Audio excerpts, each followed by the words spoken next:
Hey there, comic book friends. I'm Travis, and it's New Comic Book Day. Yay! Or at least New Comic Book Day for me. Look at that stack. That is nuts.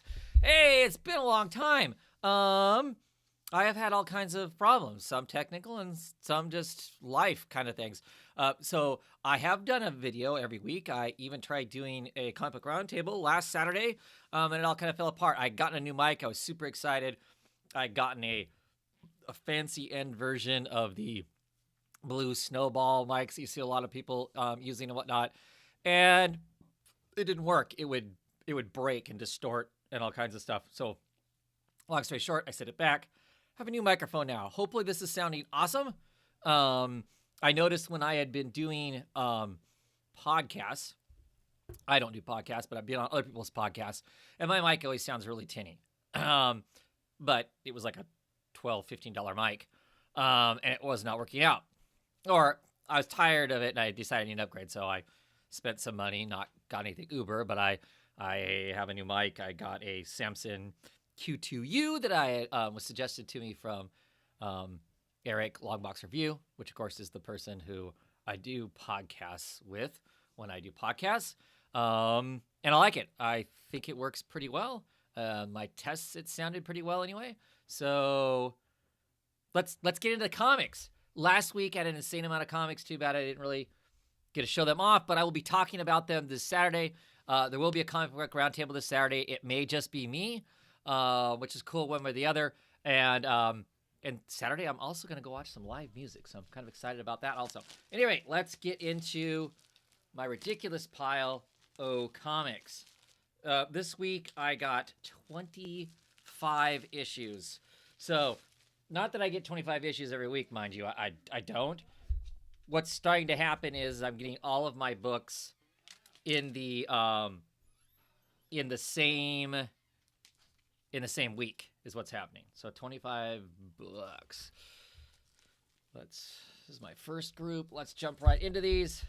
So this video has something interesting. Hex Wives, issue number 6. I like the cover. I like the Bewitched cover. That is fun, with the town burning up down below down here. Finally, with issue 5, it feels like we're actually going somewhere. The wives are taking charge of stuff. As many of you know, if I've talked about this book, it was frustrating me that that would be the main characters seem to be under so much control. I just wanted them to break out and be independent women, let alone witchy women. So that seems to finally be happening. So a little more excited to read that now. What's that? What do we got here? Hellboy and the BPRD issue, 1956, issue number 5? Yep, this is the last, I believe, of this. Hellboy's in Mexico. He's been hanging out with the luchadors. He's basically not been in the book at all. This arc has been largely, what do I want to call it? BPRD administration, basically, is what it largely is. Some interesting stuff happens in it. I don't know if don't get me wrong, still like the Magnolia universe and whatnot. I might be coming off of my high, though. I just read the penultimate issue of the BPRD, so next issue, it is done. There is no more BPRD. This stuff has always been fun. It's kind of been the filler between the big stories that we've been reading. But I'm kind of bummed about it ending, so having a hard time being excited about this kind of stuff. So I don't know. That's my take on it anyway. Goddess Mode, issue number 4? Yep, issue number 4. This is kind of a cool cyberpunkish type of a book. I like it quite a bit. It's interesting. These group of women can actually push themselves into the digital world where they actually have a physical presence in the digital world. They can exert basically superpowers, magic they call it. And when they come back to the real world, when they materialize in the physical world, they have powers also, not to the same level they would in the digital world, but they still do. And this kind of living AI world that they operate in is that people don't know is living AI world is a threat to them, wants to kind of consume them. So interesting stuff. We'll see what happens with it. lot of human drama in it also. I'm not going to go into details because we're just going over the books, right? Books of Magic, issue number 6. Love that cover. That is a cool cover. With all the different stuff going on that cover. Old Tom Flower there. Jordan Boyd on colors. I think that's a cover by him anyway. Maybe not. Anyway, I'm really enjoying Books of Magic. Seeing where Tommy explores and whatnot. He has left the dream, trying to take some books with him. The Dreamlands. He met the Denzian of the Dreamlands, which is pretty extreme. Trying to find his way out. Oh, I am wrong. The cover is by Kayla Carpenter. Anyway, I love the art. I love Tom Fowler's style. He's got a good style. Works really well for this. I hear that Brian Chillarello is going to come on and help do some artwork, which I'm excited about also. He's a great artist out of, I want to say Portland. Maybe it's Seattle. See him quite a bit at Emerald City Comic Con when I go to Emerald City Comic Con. I own some his original pages from The Secret Life of D.B. Cooper. Check that out. That's a cool book. Good cartoonist. And he will match up really well with Tom Flower. They have some same visual cues so as artists. So I'm excited about that. BPRD. No, not BPRD. Why do I want to say that? It's the Dark Horse thing. So Black Hammer, issue number 9, Age of Doom. Get us some nitty gritty here. We're in a world where people don't remember the whole, Black Hammer and the whole group of superheroes. They're just kind of wanting something to happen in their life, but Takiwaki is still exists, and he's hiding out in kind of a scummy, low rent district kind of place, and she is going to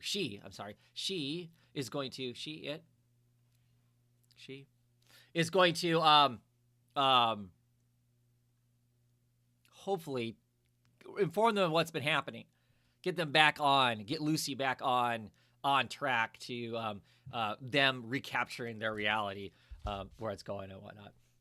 Black Hammer, always an extremely good book. Dean Osterman's art with Dave Stewart on colors is most excellent. Next up, you have Batgirl. If she can't stop her brother, someone dies. Oh, sweet. So we're going to get some James in the book. I really like James Gordon. He is a certifiable psycho creepy dude, so they could write some really good stuff here. Or they could make it pretty standard. I don't know. We'll find out. Look forward to checking that out. Oh, yes. Ice Cream Man. Tonight, on the most dramatic episode of Ice Cream Man ever. Trapped in a reality TV. Let me out. You won't believe what happens. The stakes have never been higher. Please, somebody. Prepare to be shocked. Anybody. Tune in. Lickety split. Ice Cream Man is awesome. Ice Cream Man is a great book that has individual stories that look like they're out of Night Gallery or Outer Limits. It reads like single issues largely. And if you're a longtime reader of it, you get this kind of subtle payoff of a larger story going on. So great stuff there. Isola? Izola? I say Isola. Disembodied voice says Izola. So I don't know. At any rate, it is issue 7. I'm guessing. Yep. Oh, I'm good. 7. Beautiful art. Kind of a slow moving story. You've got some dynamic stuff happening in it. It's worth for the art, if nothing else. Man Eaters, issue number 7. Another great looking cover. I like all these covers. We'll see what's happening with the Panthers and the girls who are menstruating and all the excitement that goes on with all of that in this kind of alternate world. Another book I am really looking forward to is Peter Cannon Thunderbolt, issue number 3. like Kieran Gillian and Wingard on art. It has some really interesting winks and nods at the Watchmen in some ways. An alternate Thunderbolt from an alternate reality is coming to this reality to basically wreck a bunch of people and scare people into creating a better world. Except we know lots of times that doesn't work out that way. I love this cover. I'm not sure who did the cover art on this one, but the manufactured aliens that are attacking the place, a la Watchmen. I mean, even the last issue actually had like a yellow table with some blood splashes on it, and it made it look like it was the clock. So there's some good stuff there as far as that goes. I think this is cover A. I think this is the main artist. Yep. No, this is a Christian Ward cover. That's why I like the color so much. Christian Ward, which of course is the cover I would pick. If I knew what the covers were and I knew it was on the artist, that's the cover I'd pick. So for that, issue 2 of Punk's Not Dead. This is the London Calling arc of the book. That's a great cover. With our Culpepper here, Mrs. Culpepper. I'm assuming that is her partner hung upside down there. Maybe not though. So this is a great book. Has some great punk rockish type stuff in it. It also has some great occult type things in it. Wonderful art by Simons. Just does great work. His colors are just excellent. So Umbrella Academy. This is issue number 6. I am currently not reading this. I am waiting to get the second trade, read the second trade, and then I'll jump on the singles. Very much looking forward to that, though, because I love me some Gabriel Bra. It's the artist, so looking forward to that. Definitely excited about this. Another issue from Vault Comics, Wasted Space, issue number 8. This is a brilliant book. People should be checking this out. If you didn't get it in singles, check out that first trade. It's really great kind of dynamic styled art from Sherman, where you're not quite as concerned about exact proportions and anatomy and whatnot, but it all really works out really well.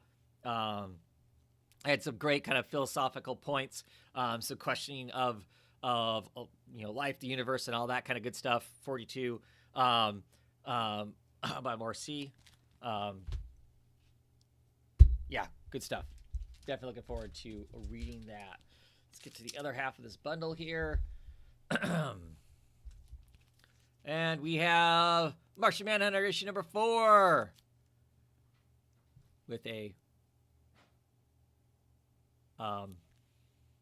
iguana there. Want to know a secret? This has been okay. I love the art. I love the art by Riley Rossmo. Story wise, I don't know that I've been completely gripped by it. In last issue, we kind of got past this is how Martian Manhunter ends up being John Jones. So I am looking forward to that. Now that we're done with that, what's next? Exploring this mystery that they're exploring as detectives and kind of going from there. I want to see that part of it. The flashbacks to Mars aren't nearly that interesting to me. They're kind of strange. But yeah. Number 4 of 12 issue maxi series.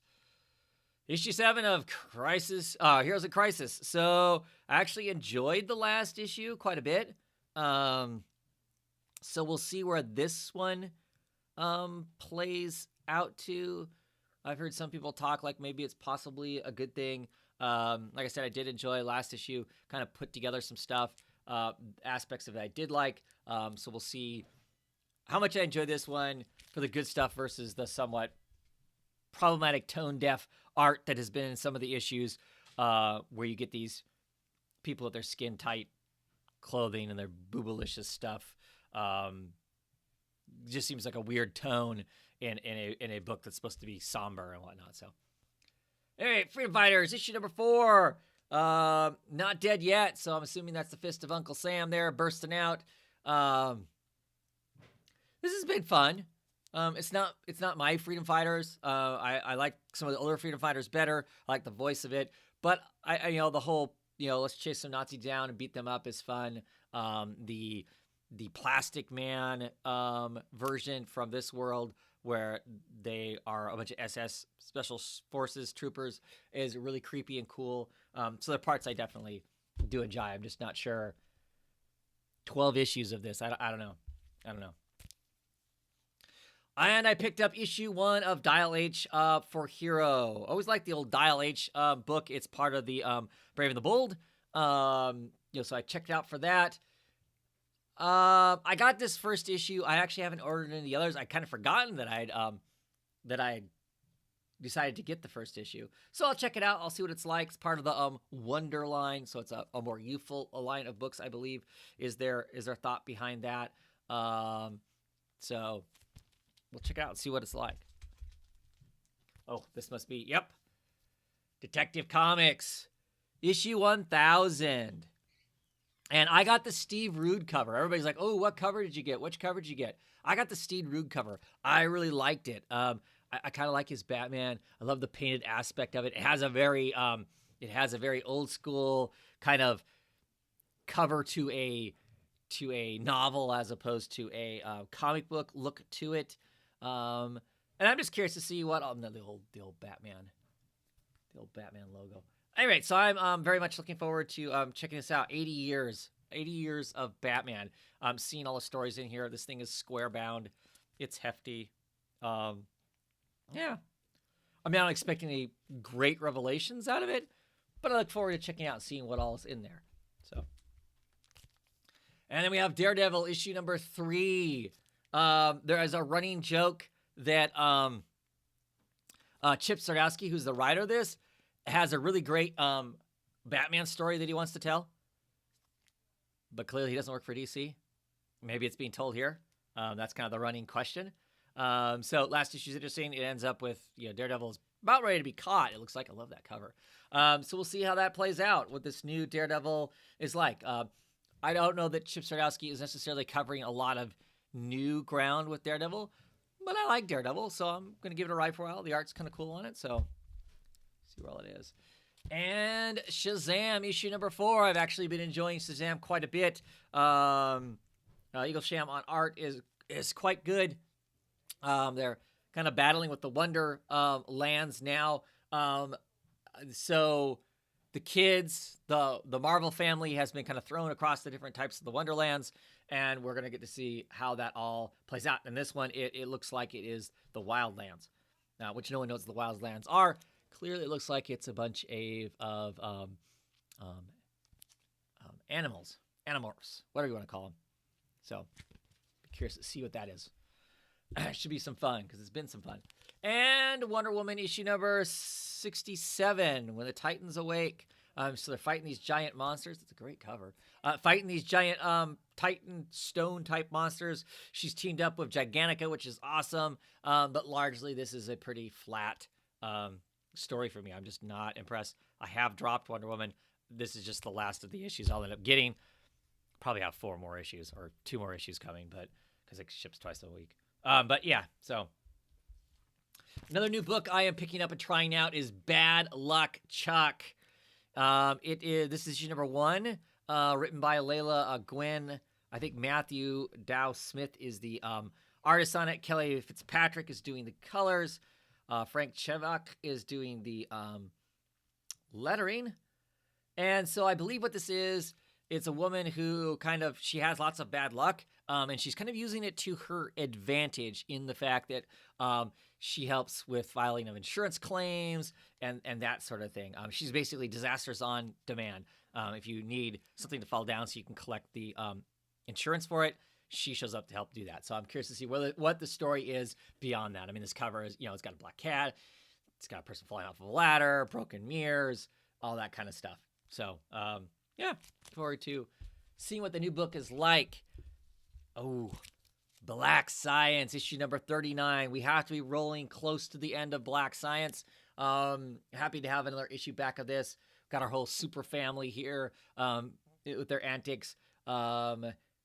Can Grant save the day? Can Grant save his kids? Can Grant save the multiverses, the onion layers of all of the universes that are out there from becoming infected and imploding on themselves?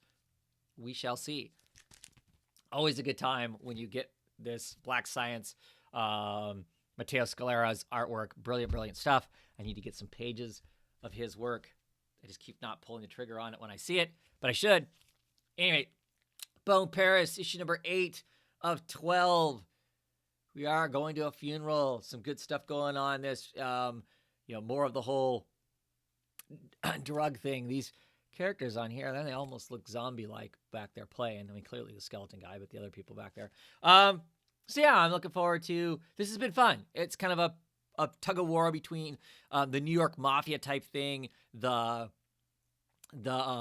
cartels coming out of the South, and this family and their very unique drug that they're selling called Ash, where it's made with the ashes and bones of the dead, and then you relive their experiences. So it's kind of a horror and crime book at the same time. So, and finally, for this week of the 25 books is issue 5 of 5 of the Crimson Lotus, which has been all right. Giving us some background on the Crimson Lotus character and how she fits into the Mignola universe has been interesting. It hasn't been really gripping, but it's been interesting. At any rate, that is it. I will be back tomorrow. Comic Book Roundtable. Hopefully, I think it's just going to be me unless I acquire some people to come along. But anyway, until then, hopefully this mic worked. Let me know what you think. Do I need to make it a point of making sure I'm closer to my mic? Because I get too far away, it's a problem, or whatever. See my mic? Ooh, fancy stuff. Makes me look like a real person, or a real newscaster, or a real podcaster, or whatever I am.